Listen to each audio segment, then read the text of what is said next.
प्रिय विद्यार्थियों, आज हम डेमो क्लास के पहले क्लास की बात करेंगे। इसमें हम आर्कियोलॉजी का जो हिस्टोग्राफी है, इतिहास लेखन, उसकी हम बात करेंगे। और इसमें ये जो डाटा है ये इतना ही महत्वपूर्ण है कि जब भी कभी आप देखे होंगे कि 2016 का एक यूजीसी नेट का एग्ज़ाम था, उसमें ये पूछा था कि स्वतंत्रता के बाद के आर्कियोलॉजिकल सर्वे ऑफ इंडिया के जो डायरेक्टर जनरल हैं उनके क्रम को व्यवस्थित करिए। तो ऐसे में इस तरह के अगर क्वेश्चन पूछते हैं या इससे संबंधित कोई ASI से यानी आर्कियोलॉजिकल सर्वे ऑफ इंडिया से कोई डाटा पूछ देता है तो क्या आपको लिखना है, हम आज उस पर बात करेंगे। चलिए हम बात करते हैं Royal Asiatic Society of Bengal की।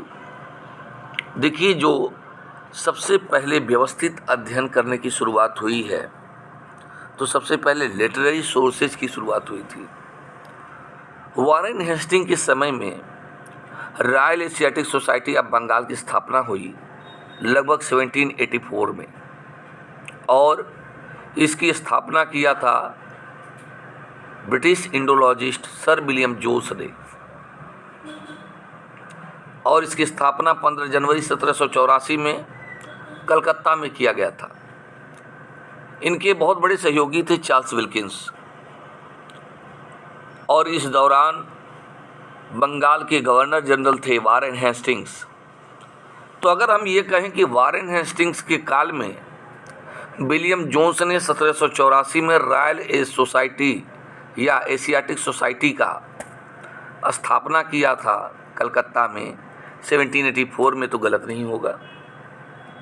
दूसरी बात, सर विलियम जोन्स ने यह स्थापित करने का प्रयास किया कि संस्कृत जो है वो सभी भाषाओं की माता है या जननी है,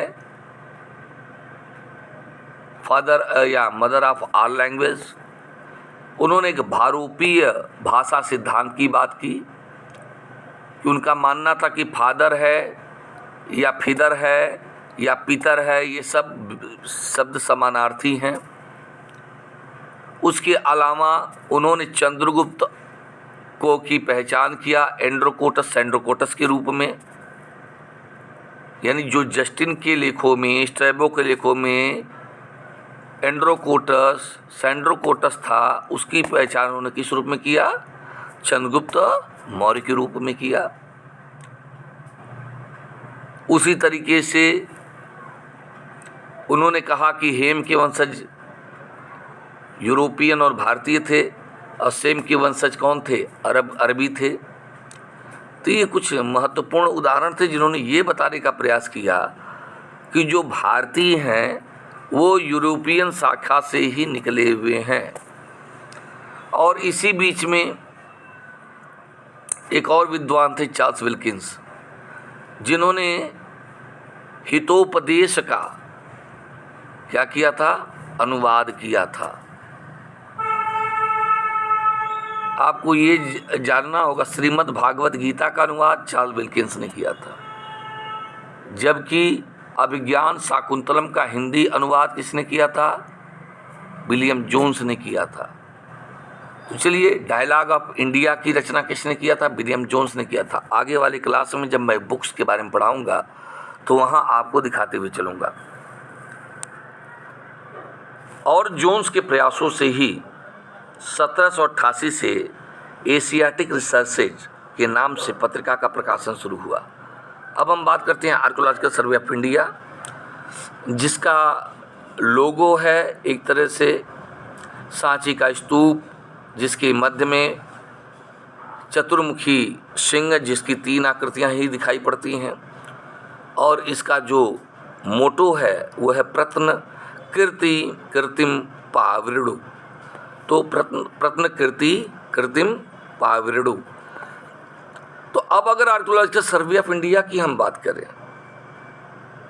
इसकी स्थापना 1861 ईस्वी में अलेक्जेंडर कनिंघम के दौरान किया, अलेक्जेंडर कनिंघम ने किया था। और उस वक्त का जो काल था, उस वक्त ब्रिटिश काल में लॉर्ड कैनिंग वायसराय थे। और ये जो आर्कियोलॉजिकल सर्वे ऑफ इंडिया था, यानी भारतीय पुरातत्व विभाग, ये इसका काम था कि आर्कियोलॉजिकल रिसर्च करे और जो भी मॉन्यूमेंट्स हैं, जो सांस्कृतिक या ऐतिहासिक मॉन्यूमेंट्स हैं, उसका कंजर्वेशन और प्रिजर्वेशन किया जाए। इसके अलावा इन्होंने अपने काल में वेनसांग की रचना थी सीयूकी के आधार पर भारत के अलग अलग जगहों की यात्रा की और मॉन्यूमेंट्स को खोजने का प्रयास किया था और कई पुरास्थलों की खोज में वो सफल भी हुए। ध्यान रखिएगा, archaeological survey of India ministry of culture Bharat सरकार के अधीन आता है और इसकी स्थापना AMASR एक्ट 1958 के तहत की गई थी। अगर हम बात करें इसका हेडक्वार्टर कहाँ है, वो नई दिल्ली में है और कहते हैं डायरेक्टर जनरल के नीचे जो है 2 एडिशनल डायरेक्टर जनरल हैं, 2 इसके जॉइंट डायरेक्टर जनरल हैं और 17 डायरेक्टर्स हैं। अगर हम बात करें 1885 के बाद से, तो हमको ये पता चलता है बेटा कि पहले 1861 में पहले सर्वेयर जनरल अलेक्जेंडर कनिंघम को बनाया जाता है, फिर बीच में इसको भंग कर दिया जाता है और पुनः जब 1872 की बात करें तो फिर से इसका गठन होता है और अलेक्जेंडर कनिंघम को इसका पहला महानिदेशक बनाया जाता है, पहला डायरेक्टर बनाया जाता है। और अलेक्जेंडर कनिंघम के समय में ही द इंडियन एंटिक्वेरी 1872 में, एपिग्राफिकल पब्लिकेशन में एपिग्राफिया इंडिका 1882 में पब्लिश हुई, कार्पस इंस्क्रिप्शनम इंडिकेरम जिसमें खुद पहला जो है इंस्क्रिप्शन ऑफ अशोका के नाम से अलेक्जेंडर कनिंघम ने 1877 में और दूसरे 1888 में जेम्स प्रिंसप के द्वारा उसका पब्लिकेशन किया गया था। कनिंघम के बाद जेम्स बर्गेस 1885 में अगले डायरेक्टर जनरल बनाए जाते हैं, लेकिन 1892 में ध्यान रखिएगा कि एडवर्ड बक नामक व्यक्ति ने यह अनाउंस किया कि अब हमें आर्कियोलॉजिकल सर्वे ऑफ इंडिया को शट डाउन कर देना चाहिए। तो 1895 में ASI क्या हो गया, डिसमिस कर दिया गया, बंद कर दिया गया। अब उसे किसी भी तरह के गवर्नमेंट बजट की मदद नहीं दी जा रही थी। कहते हैं कि उसके बाद लगभग जब लॉर्ड कर्जन आता है तो उसने फिर से भारतीय पुरातत्व सर्वेक्षण विभाग को स्थापित करने का प्रयास किया। तो जैसा कि हम जान रहे हैं 1871 से लेकर के 1885 अलेक्जेंडर कनिंघम डायरेक्टर जनरल थे। हमने पहले बताया 1861 में ये क्या थे, सर्वेयर जनरल थे। ये महानिदेशक का पद जो है डायरेक्टर जनरल का है वो 1871 से है। 1886 से 1889 के बीच में जेम्स बर्गेस, 1902 से 1928 के बीच में जॉन मार्शल। ध्यान रखिएगा 1902 में आते हैं ये, 1904 में विश्वविद्यालय का अधिनियम पारित करता है लॉर्ड कर्जन और 1906 में इस पद को अस्थायी कर देता है ASI के डायरेक्टर जनरल के पद को, और इस विभाग को अस्थायी बनाने का काम 1906 में होता है। इसके कार्यकाल में जॉन मार्शल के समय में ही तक्षशिला की खुदाई हुई थी। जॉन मार्शल के समय में ही सिंधु घाटी सभ्यता का प्रकाशन हुआ था 1921 में दयाराम साहनी के द्वारा हड़प्पा का। उसके बाद जॉन मार्शल के बाद 1928 में से लेकर के 1931 में हेराल्ड हरग्रीव्स महोदय अगले बनाए जाते थे। कभी एक बार एग्जाम में पूछा था कि जॉन मार्शल के बाद अगले महानिदेशक कौन बनाए गए थे, तो हेराल्ड हरग्रीव्स महोदय। फिर 1931 से लेकर के 1935 के बीच में दयाराम साहनी महोदय, यानी 1931 से 1935 के बीच में। तो पहले पूछ देता है कि भारत के पहले भारतीय महानिदेशक कौन थे, तो दयाराम साहनी 1931 से 1935। फिर दयाराम साहनी के बाद आते हैं 1935 के बाद JF ब्लैकेस्टन, 1937 में आते हैं के.एन. दीक्षित। तो दूसरे भारतीय जो महानिदेशक बनाए गए वो के.एन. दीक्षित थे। एक लंबे समय तक उन्होंने कार्य किया था। इन्हीं के समय में कश्मीर में दल आया था डी टेराव और पीटरसन का, और बहुत सारे पैलियोलिथिक साइट, न्यूलिथिक साइट सामने आए थे। और 1944 को मॉर्टिमर व्हीलर बनाए जाते हैं। ध्यान रखिएगा, ये ब्रिटिश राज के अंतिम डायरेक्टर जनरल थे एएसआई के, और स्वतंत्र भारत के पहले डायरेक्टर जनरल कौन बनाए गए? Mortimer wheeler. देख रहे हो 1948 लिखा है, इसलिए मैंने रंग अलग कर दिया, कलर। अब हम बात करते हैं अलग अलग लोगों की। 1948 से 1950 में एनपी चक्रवर्ती तीसरे भारतीय हैं। क्रम ध्यान से रखिएगा, मॉर्टिमर व्हीलर स्वतंत्रता के बाद, एनपी चक्रवर्ती। 1950 में माधव स्वरूप वत्स, इनके समय में ही 10 जनपद के आसपास, यानी हम कह सकते हैं वहाँ पर नेशनल म्यूज़ियम की स्थापना हुई है। 1953 से 1968 के बीच में अमलानंद घोष। ध्यान रखिएगा, नेशनल म्यूज़ियम की जो पहल है वो आपके मॉर्टिमर व्हीलर के द्वारा किया गया था। बीबी लाल का जो समय है अमलानंद घोष के बाद, तो एनपी चक्रवर्ती, माधव स्वरूप वत्स, अमलानंद घोष। उसके बाद 1968 से 1972 के बीच में बीबी लाल, 1972 से 78 के बीच में एमएन देशपांडे, 1978 से 1981 के बीच में बीके थापर, 1981 से 1983 के बीच में देबला मित्रा, 1984 से 1987 एमएस नागराजा राव, 1987 से 1989 जेपी जोशी, और 1989 से 1993 के बीच में एमसी जोशी, 1993 से 1994 अचला मौलिक। यहाँ तक तो मान के चलो कि सिस्टमेटिक आपको जानना चाहिए। अब उसके बाद 1994 में एस.के. महापात्रा, जो सबसे कम समय के लिए चुने गए थे। 1995 में बीपी सिंह, 1997 में अजय शंकर, 1998 में एस.बी. माथुर, 2001 से 4 के बीच में के.जी.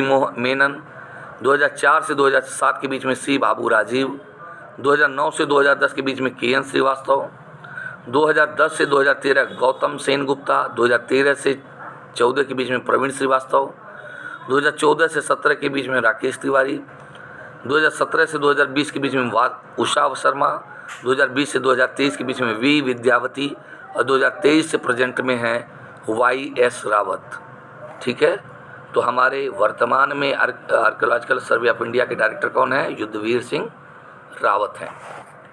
अब इसके द्वारा क्या क्या चीज़ें हैं, देखिए, भारत का पहला museum Asiatic society in Calcutta 1814 में स्थापित की गई थी। ये आपको दिमाग में रख लेना है, कहाँ पर? कोलकाता में। ठीक है ना। और जानिएगा, फिर उसके बाद इंडियन म्यूज़ियम को स्टेबलाइज किया गया सिटी में 1866 के दौरान। तो पहले तो 1814 जानिएगा, एशियाटिक सोसाइटी के द्वारा कलकत्ता में पहला म्यूज़ियम बनाया गया था। फिर उसके बाद अगर हम बात करें, बहुत सारे म्यूज़ियम हैं, जैसे सारनाथ की स्थापना 1904 में, आगरा म्यूज़ियम की स्थापना 1906 में, अजमेर म्यूज़ियम की स्थापना 1908 में। तो SAA मतलब सारनाथ, आगरा, अजमेर, 4, 6, 8। ठीक है। दिल्ली म्यूज़ियम की स्थापना दिल्ली फोर्ट यानी लाल किला के अंदर जो है, ठीक है ना, 1909 में। बीजापुर का 1912 में, नालंदा का 1917 में, सांची में 1919 में। इसके अलावा अगर हम बात करें तो भारत कला भवन भी है, और नेशनल म्यूज़ियम हमारा 1950 में। देखिए, इसके द्वारा क्या प्रकाशन किया जाता है आर्कियोलॉजिकल सर्वे ऑफ इंडिया के द्वारा? कार्पस इंस्क्रिप्शनम इंडिकेरम। देखिए, ऐसा है कि बहुत सारी चीज़ों का डिसाइफर किया जा रहा था, और हमको पता है कार्पस इंस्क्रिप्शनम इंडिकेरम जो है, सबसे पहले 1877 में इंस्क्रिप्शन ऑफ अशोका के नाम से अलेक्जेंडर कनिंघम के द्वारा चालू किया गया। ठीक है, जिसको कार्पस का पहला भाग माना गया, और बाद में इसी को फाइनलाइज करते ईहुल्स 1925 में करते हैं। इसके अलावा आप ये भी जानिएगा, J.F. फ्लीट ने तीसरा वाला वॉल्यूम छापा था 1888 में, लेकिन उसके बाद फिर पुनः कार्पस का दूसरा भाग आता है। तो ये हम कार्पस के बारे में बाद में बात करेंगे कि बीबी बिनासी ने क्या किया, स्टेन कोनो ने कौन सा काम किया है, ठीक है ना, तो वो बाद में बात करेंगे। लेकिन बस ये जानिएगा कि कार्पस इंस्क्रिप्शन इंडिकेरम जो है वो ASI के द्वारा चलाया जाता है। Annual report of Indian epigraphy, अब देखिए annual report of Indian epigraphy E Hultzsch के द्वारा 1887 में शुरू किया गया था, ठीक है।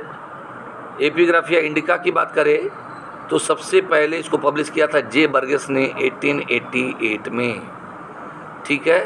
और अब तक कुल इसके 43 वॉल्यूम आ चुके हैं बच्चों, ठीक है, नहीं 43 नहीं 44 वॉल्यूम आ चुके हैं।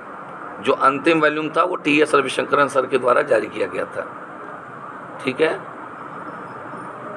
और साउथ इंडियन इंस्क्रिप्शन पे जो काम है ई हुल्स के द्वारा किया गया सबसे पहले 1890 में, और 1990 तक इसके करीब 27 वॉल्यूम छापे जा चुके हैं।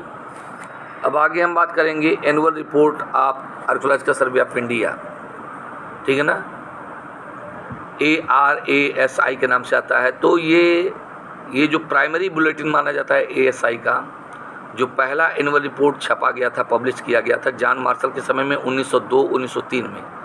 तो अगर कोई पूछता कि एनुअल रिपोर्ट की शुरुआत किसने किया था, तो जॉन मार्शल ने किया था, ठीक है ना। तो ये इस तरीके से अब जो है अभी भी ये छपता है। अब इसका नाम हो गया इंडियन आर्कियोलॉजी अ रिव्यू के नाम से। एंसेंट इंडिया, देखिए एंसेंट इंडिया का पहला प्रकाशन 1946 में किया गया था मार्टिमर व्हीलर के द्वारा, ठीक है ना। और ये एक तरह का बाई एनुअल है। इन 1949 में इसके 2 वॉल्यूम निकल रहे थे, ठीक है। अब देखिए Indian archaeology a review. Indian archaeology a review एक प्राइमरी बुलेटिन है ASI का, जो 1953-54 से पब्लिश हो रही है आर्कियोलॉजिकल सर्वे ऑफ इंडिया के द्वारा। और यह एक तरह का एनुअल रिपोर्ट है जिसे जॉन मार्शल ने शुरू करवाया था पहले। लाइब्रेरी की बात करें तो आर्कियोलॉजिकल जो लाइब्रेरी है उसका हेडक्वार्टर तिलक मार्ग पर है, मंडी हाउस, न्यू दिल्ली, जो 1902 में स्थापित की गई थी, ठीक है। आप लोग इसको नेशनल आर्काइव के नाम से भी जानते हैं। प्रिजर्वेशन, देखिए मोहम्मद सनाउल्लाह खान के पहले व्यक्ति अपॉइंट हुए थे आर्कियोलॉजिकल सर्वे ऑफ इंडिया के द्वारा 29 जून 1917 में, और उन्हें विज्ञान विभाग का, विज्ञान शाखा का प्रमुख बनाया गया था। His main responsibility include preserving and chemically treating artefacts from museum, ठीक है। An archaeological chemist then oversaw the establishment of a laboratory at the Indian Museum in Kolkata. अब इसके बाद कहते हैं कि ये पहले इंडियन म्यूजियम इन कलकत्ता में प्रिजर्वेशन का कार्य होता था, बाद में यह देहरादून में स्थापित कर दिया गया प्रिजर्वेशन 1921-1922 में, ठीक है। अब ये जो पॉइंट्स हैं आप लोगों को समझ में आ गया होगा, तो ये आपको बड़ा मदद करेगा। धन्यवाद।